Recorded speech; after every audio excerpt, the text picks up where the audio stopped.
Back-to-back accidents involving cargo ships off Kerala coast in the recent past have raised the doubt whether they were the result of sabotage. Two accidents happened in the last couple of weeks. One involving a cargo ship with, Singapore flag, that was MV Wanhai F0503. The other was a cargo ship MSC Elsa 3 with a Liberian flag. Of the 22 crew of MV Wanhai, only 18 could be rescued. The ship caught fire, causing huge environmental damage, and the ship is still floating around. This is what I have come to know from the media. The other one, MSC Elsa 3, it sank. It was a container ship. Both these ships carried inflammable substances and chemicals which were harmful to the ocean ecosystem. Initially it was thought that they were just accidents, but recently Kerala media have published reports indicating that as per the initial investigation of a team deputed by Western insurance companies, there are chances that there was attack against the ships. Specifically, it was pointed out that it was an attack involving high power microwave or electromagnetic pulse weapons. So this was part of an electronic warfare waged by some foreign powers against ships that were coming to Indian ports. So this is a very serious issue. This has actually also highlighted the need for strengthening vigil along the western coast of India, especially the Kerala coast. The union government has taken many steps recently to strengthen vigil along the western coast. Of course, they have, improved or strengthened the infrastructure in Lakshadweep, which is also a part of strengthening vigil along the western coast of India. Then nowadays, recently I read a newspaper report saying that the government of India is planning to install, aerial defense systems, including a missile defense system at Kozhikode in North Kerala. This system is going to protect not just Kerala but Karnataka also and even parts of Tamil Nadu. So I think the union government has realized the gravity of the situation, but at the same time, the government needs to strengthen the intelligence network also. If somebody had waged an electronic warfare, it means their ships or their people were in the ocean, or some might have been traveling in ships, or some might have infiltrated among the fisher folk in Kerala or Tamil Nadu. This is a very serious situation, and let's take a closer look into the whole scenario. Welcome to Insights. I am Hari Kumar. As I said, the first ship that met with an accident was MSC Elsa 3. So that was a container ship, and the ship, it was reported that the ship started sinking. Containers fell off from the ship, and the whole crew were rescued. That is what I remember reading in local media. Afterwards, a week or 10 days later, MV Wanhai, which is a ship carrying Singapore flag, it also met with accident that happened off Kozhikode shore in North Kerala. Both ships caused huge environmental damage. In the second ship, it was reported that there were harmful chemicals, and when it sank, definitely it might have contaminated the ocean, posing a threat to various the life of ocean. I mean fishes and other animals in the sea. So this is a very serious issue posing threat to the ocean ecosystem. It is not just that. It raises certain serious questions about India's security along the western coast. Earlier, when we said about borders of India, we meant those states that share land borders with Pakistan and China. We were not too much bothered about the coastline, but things have changed at present.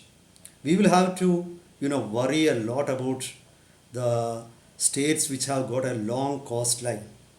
For example, Kerala has got over 500 kilometers of coastline. Already the union government has strengthened the coast guard. Then there is coastal police, but I think that's not enough, because the transport of drugs through from Pakistan and Afghanistan through Arabian Sea has been noted, and a few times Coast Guard and Indian Navy have intercepted boats and small ships carrying drugs worth thousands of crores. So this is a very serious. This is part of a warfare against India. So this is on the one part it is there. Some of the there have at times illegal weapons have been seized from some of those boats.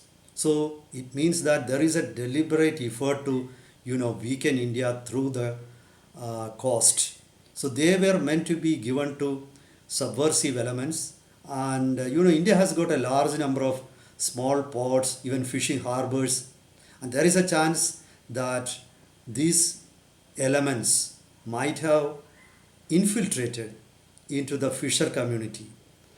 In the southern Kerala and Kanyakumari coast, which is in Tamil Nadu, the fishermen of those regions, they are one of the most daring fishermen in the world. They go out to the seas on big boats, which are almost mini ships, and they return only after 2 months, and even more than that, 70-75 days. Many of these fishermen go deep into the deep ocean. Some do fishing off the coast of Africa, some go near Pakistan. So these are daring fishermen, and Arabian Sea is a playground for them. And they return, they have got food and other communication equipment, and they return only after a couple of months. So these, if some foreign country is able to infiltrate among these fishermen and transfer certain contraband items, drugs, then other weapons through them, there is a chance for them for that. And suppose they infiltrate among these fishermen and carry their weapons. Here what I say is that there are electromagnetic pulse weapons or directed energy weapons. These weapons, if they are hidden in a fishing boat, and they can be tested against ships. If the ship is carrying some inflammable objects, then it can catch fire because of the use of laser or high energy weapon.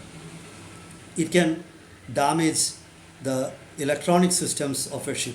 So that is why media reports fear that this is a part of electronic warfare. But at present, you have to be very near to the ship.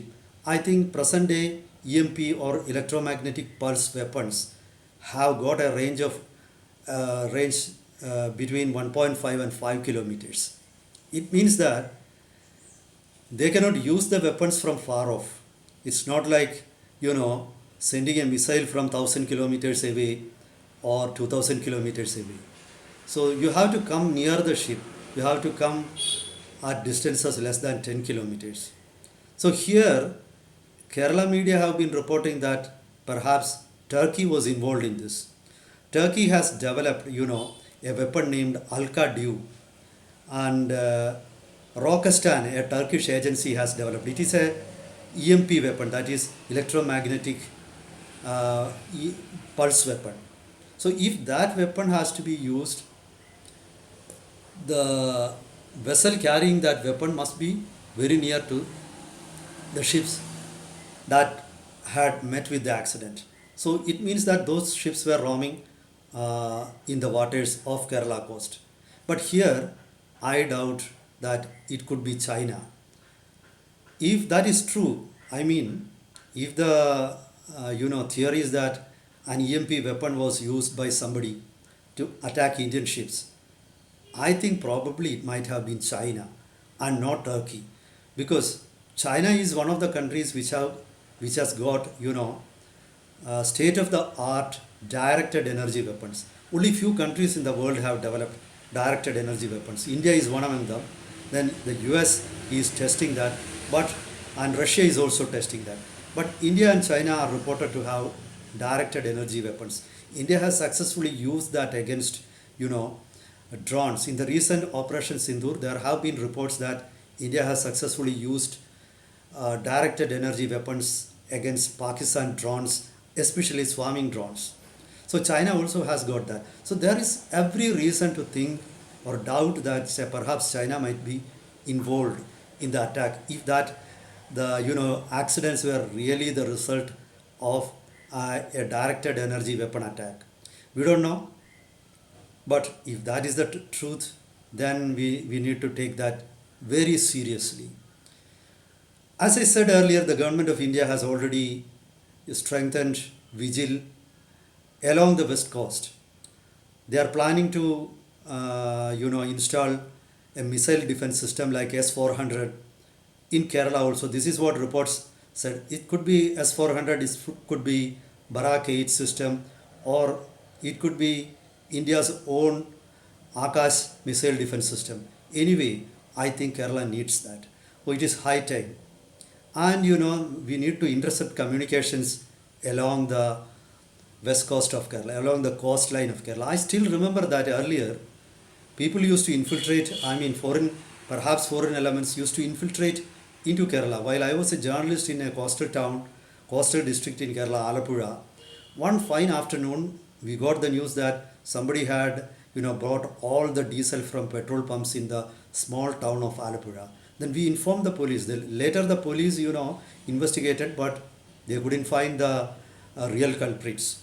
So it was earlier revealed that someone who landed at Alappuzha port, they purchased diesel from all the petrol pumps in the town. So it was somebody who came by boat. Who was that? Nobody knows. So Kerala, as I said, Kerala has got a very large number of fishing harbors and small ports, and there are no proper immigration systems or officials there. So if somebody manages to get into a fishing boat and land here, it is very much possible. So I think it is high time that the government of India treated coastline, western coast, like the India-Pakistan border or India-China border. So there is every chance that any loophole along our borders will be exploited by forces who are eager to destroy India. And here, I think they will have a free entry. So this is the situation. Let's hope that investigations being carried out by Central India's agencies will reveal the truth eventually. Now, what I said was a prima facie reports, reports that were given by Western agencies. I'm sure that India's agencies will be able to look into the matter more closely and come out with truth. I will update you. Till then, goodbye.